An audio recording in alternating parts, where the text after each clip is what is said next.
Assalamualaikum warahmatullahi wabarakatuh. Perkenalkan, nama saya Nur Eko Prihananto.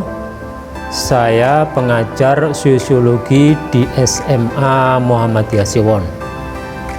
Pada kesempatan MPLS kali ini, saya akan menyampaikan materi tentang budaya Yogyakarta. Untuk memahami tentang budaya Yogyakarta, pertama kita harus tahu dulu apa itu sejarah Yogyakarta.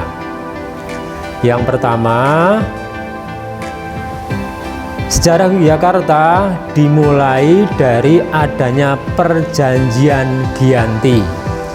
Apa itu Perjanjian Giyanti? Yaitu perjanjian yang membagi dua wilayah Mataram Islam. Jadi waktu itu Sultan Agung itu 2 kali menyerang Batavia, namun dua-duanya gagal. Karena yang terakhir karena adanya pengkhianatan dari dalam.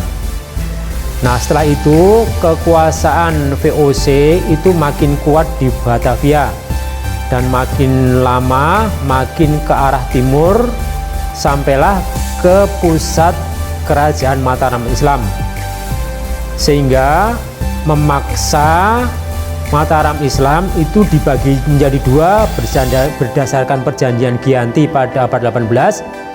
Yang di sebelah timur itu berdirilah Keraton Kasunanan Surakarta, di sebelah barat Kasultanan Yogyakarta. Pada waktu itu Kasultanan Yogyakarta pun dibagi menjadi dua, yaitu Kasultanan Yogyakarta Hadiningrat dan Kadipaten Pakualaman, sesuai dengan politik Belanda, yaitu divide et impera, pecah belah dan kuasai. Itu ya. Untuk selanjutnya, setelah Mataram Islam dibagi dua, berdirilah Kasultanan Yogyakarta. Pendirinya adalah Pangeran Mangkubumi yang bergelar Sri Sultan Hamengkubuwono yang pertama. Ternyata beliau tidak hanya seorang raja, tapi beliau juga seorang arsitek ulung, dibantu oleh arsitek dari Portugis. Beliau mendirikanlah Keraton Kasultanan Yogyakarta seperti yang sekarang ini. Kasultanan Yogyakarta berdiri di atas hutan Mentawok. Istilahnya kalau dalam cerita Babat itu Babat Alas Mentawok ya. Dan disitulah juga berdiri di atas hutan Bering ya. Sekarang berdirilah Pasar Beringharjo ya. Nah, itu sekilas tentang sejarah Yogyakarta. Untuk kemudian sejarah juga mewarisi apa itu warisan budaya Yogyakarta, yaitu warisan budaya benda dan budaya non-benda. Nah, yang pertama kita membahas dulu apa itu budaya benda. Warisan budaya benda Kasultanan Yogyakarta yaitu berupa Keraton Ngayogyakarta Hadiningrat yang seperti saya jelaskan tadi, didirikan oleh Pangeran Mangkubumi atau sekarang yang bergelar Sri Sultan Hamengkubuwono pertama. Tuh ya. Keraton Yogyakarta itu luasnya, lebarnya itu 2 kilo ya, panjangnya itu 2 kilo, jadi luasnya itu sekitar 4 km persegi. Itu tadi ya. Dan di sekelilingnya itu dahulu ada parit-parit ya. Parit-parit fungsinya apa? Untuk benteng pertahanan. Jadi konon katanya dulu parit yang mengelilingi benteng keraton itu dipelihara buaya di situ ya. Untuk apa? Untuk pertahanan keraton dari serangan musuh. Itu tadi ya. Kemudian warisan budaya benda berikutnya adalah Kadipaten Pakualaman ya, yang sekarang terkenal dengan Puro Pakualaman. Itu tadi ya. Tapi antara Pakualaman dan Yogyakarta, Republik Indonesia itu lebih menghargai Kesultanan Yogyakarta karena dalam sejarahnya Pakualaman itu pernah membantu Belanda dulu ya, waktu patihnya itu Patih Danurejo ya. Kemudian warisan benda berikutnya adalah berupa makam Imogiri yang terletak di Desa Giriloyo, Kecamatan Imogiri. Apa itu makam Imogiri? Yaitu makam dari dinasti Mataram Islam. Ya, pada waktu itu Sultan Agung pengen mencari tempat pemakaman untuk beliau bersama anak keturunannya. Beliau kalau sekarang ya namanya bermunajat ya, kalau dulu namanya bertapa, lalu diketemukanlah suatu tempat yang agak tinggi di Desa Giriloyo yang sekarang bernama Makam Imogiri. Nah, Makam Imogiri itu dibagi menjadi 3. Yang pertama itu adalah Kasuwargan, itu adalah tempat makam Sultan Agung beserta putranya Amangkurat I dan Amangkurat II beserta para garwonya itu ya, itu di paling atas. Kalau misalkan adik-adik semua pernah berkunjung ke makam Imogiri. Kemudian di sebelah timur itu makam dari Sunan Surakarta, dari Sunan yang pertama sampai Sunan yang ke-12. Kemudian bagian barat adalah makam dari Sultan Hamengkubuwono pertama sampai Sultan Hamengkubuwono ke-9 beserta para pembesar. Itu ya. Dan di makam Imogiri itu kan ada tangga ya, tangga. Nah, kalau misalkan adik-adik pernah naik ke tangga, itu ternyata juga ada makam yang memang sengaja di bawah tangga itu makamnya siapa? Makam para pengkhianat kerajaan. Jadi para pengkhianat kerajaan itu dimakamkan di bawah tangga. Jadi kalau ada yang naik ke makam pasti secara tidak langsung disuruh menginjak-injak dari makam para pengkhianat tersebut. Itu filosofi dari kerajaan Mataram Islam ya. Kemudian yang warisan budaya berikutnya adalah makam Kota Gede yang terletak di Kecamatan Kota Gede. Itu juga makam para pembesar Kesultanan Yogyakarta. Oh ya. Ada keistimewaan di situ di makam Kota Gede. Kalau kita melihat kok ada makam yang separuh di dalam makam, separuh di luar makam. Itu makam siapa? Itu makam Ki Ageng Mangir. Siapa itu Ki Ageng Mangir? Yaitu menantu dari Panembahan Senopati. Jadi Ki Ageng Mangir itu adalah menantu sekaligus pemberontak. Jadi waktu itu Panembahan Senopati sangat marah karena menantu sendiri memberontak. Dan beliau dipanggil oleh Panembahan Senopati karena dipanggil oleh mertuanya sendiri, dan putri dari Panembahan Senopati itu kan istrinya Ki Ageng Mangir sudah dalam keadaan hamil. Nah, pemikiran dari Ki Ageng Mangir, wah tidak mungkin mertua saya akan mencelakai diri saya sendiri. Tapi ternyata setelah sampai di singgasana Panembahan Senopati yang terbuat dari watu gilang, disitulah makam Ki Ageng Mangir itu terbunuh, sehingga makam Ki Ageng Mangir separuh itu ada di dalam, separuh ada di luar makam. Kemudian berikutnya makam Girigondo. Apa itu makam Girigondo? Yaitu makam dari Adipati Pakualaman. Adipati Pakualaman dari pertama sampai yang ke-12.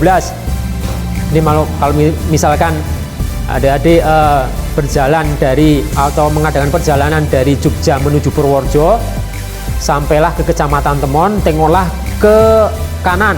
Di situ ada perbukitan menoreh, ada bangunan yang cukup menonjol. Disitulah makam Girigondo. Kemudian Warisan benda berikutnya adalah Sultan Ground. Sultan itu ya sultan, penguasa kerajaan. Ground itu apa? Ground itu adalah tanah. Jadi tanah milik Kesultanan Yogyakarta. Itu sah menurut undang-undang. Itu ya, karena apa? Karena Kesultanan Yogyakarta itu sudah berdiri jauh sebelum proklamasi. Sultan Ground itu ada di wilayah Kecamatan Keraton sendiri. Di dalam Pangeran itu Sultan Ground. Kemudian di kawasan Malioboro yang sekarang ditempati untuk pecinan itu ya. Kemudian kawasan beberapa fakultas yang ada di Universitas Gadjah Mada itu juga Sultan Ground. Kemudian Carrefour, Ambarukmo Plaza, dan juga tanah yang ditempati oleh Hotel Ambarukmo itu Sultan Ground ya. Ada yang dipungut sewa, ada yang tidak. Kalau yang dipungut sewa itu yang jelas yang milik pecinan yang sekarang jadi kawasan pertokoan Malioboro itu dipungut sewa. Kemudian yang sekarang disewa oleh Ambarukmo Plaza ataupun Hotel Ambarukmo itu dipungut sewa. Tapi kalau yang ditempati oleh masyarakat biasa maupun yang sekarang ditempati oleh Universitas Gadjah Mada itu sama sekali tidak dipungut biaya. Dan Sultan Ground itu hanya bagi yang menempati itu hanya memiliki hak pakai, bukan hak milik, jadi tidak boleh diperjualbelikan.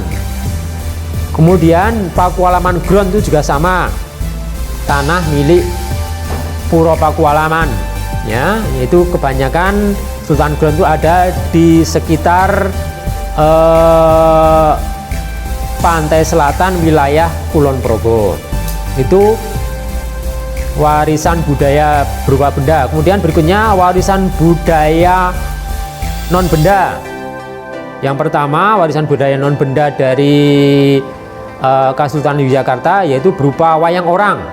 Ada cerita Mahabharata, Ramayana, ada tari Srimpi, ada tari Golek Menak, ada tari Lawung, Bedoyo, dan seterusnya. Itu warisan budaya non benda berwujud wayang orang tadi ya.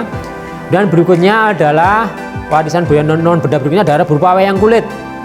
Itu ya, biasanya dari kulit sapi atau kulit kambing itu ya, yang sering dipentaskan di desa-desa dengan keterampilan para dalang ya.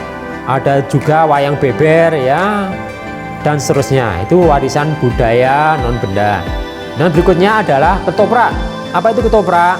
Yaitu drama tradisional yang dipentaskan di atas panggung.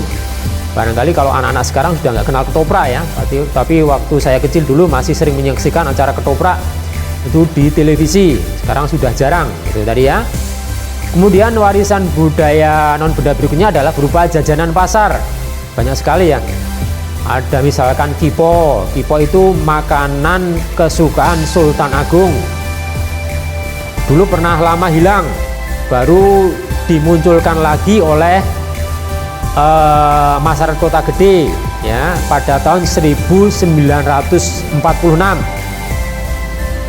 Kemudian ada bakpia ya, bakpia yang sekarang itu sudah akulturasi dari makanan tradisional Jawa dengan makanan tradisional China itu ya. Ternyata jajanan pasar itu sekarang juga bisa menghidupkan perekonomian masyarakat setempat. Ada lagi cenil, ada lagi gatot dan sebagainya. Kemudian warisan budaya non benda berikutnya adalah berupa makanan tradisional.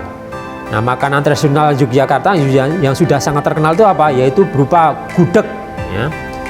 Gudeg itu sudah menasional ya. Bahkan kalau di Jakarta itu bisa tumpuan perekonomian masyarakat Yogyakarta itu ya. Ada lagi contohnya brongkos. Brongkos itu singkatan dari Brown of the Coast ya, itu dari bahasa Inggris, dari Gubernur Jenderal Raffles itu tidak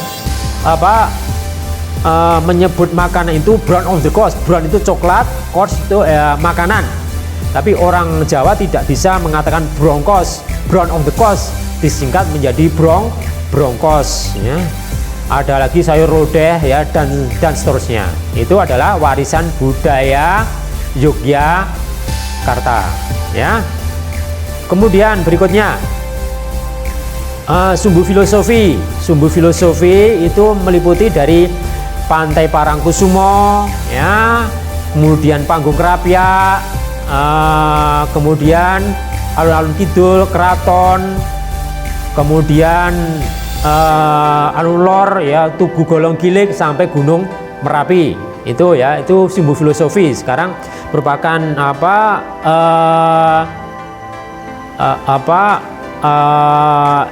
dikembangkan oleh Dinas Kebudayaan, dimusyawarahkan dengan camat setempat yang dilalui sumbu filosofi sebagai sumbu falsafah dari budaya Yogyakarta itu ya. Jadi kenapa Parangtritis ya, karena konon di situ di setempat kalah Nyai Roro Kidul itu yang katanya merupakan istri dari Sultan Yogyakarta ya. Nah itu kemudian lalu ada Panggung Krapyak, itu tempat penerimaan pasukan panah dari keraton ya. Kemudian ada alun kidul, ada keraton sendiri yang merupakan bangunan tempat tinggal para raja sekaligus benteng pertahanan. Lalu alun-alun lor, kemudian Tugu Golong Gilik, kemudian terakhir Gunung Merapi. Itu adalah sumbu filosofi Yogyakarta. Dan untuk mengetahui tentang budaya Yogyakarta juga petuah dari Ki Lurah Semar. Siapa itu Semar? Yaitu Punokawan, yaitu yang mengasuh Poro Pandowo. Yang intinya apa? Yaitu wong Jawa ojo nganti ilang Jawane, yaitu terkenal dengan budaya unggah-ungguh, sopan santun ya, dan seterusnya, yang merupakan budaya asli Yogyakarta ya. Baik, seperti itu ya, cukup sekian yang kami sampaikan, lebih kurangnya mohon maaf sebesar-besarnya. Billahi taufik wal hidayah. Assalamualaikum warahmatullahi wabarakatuh.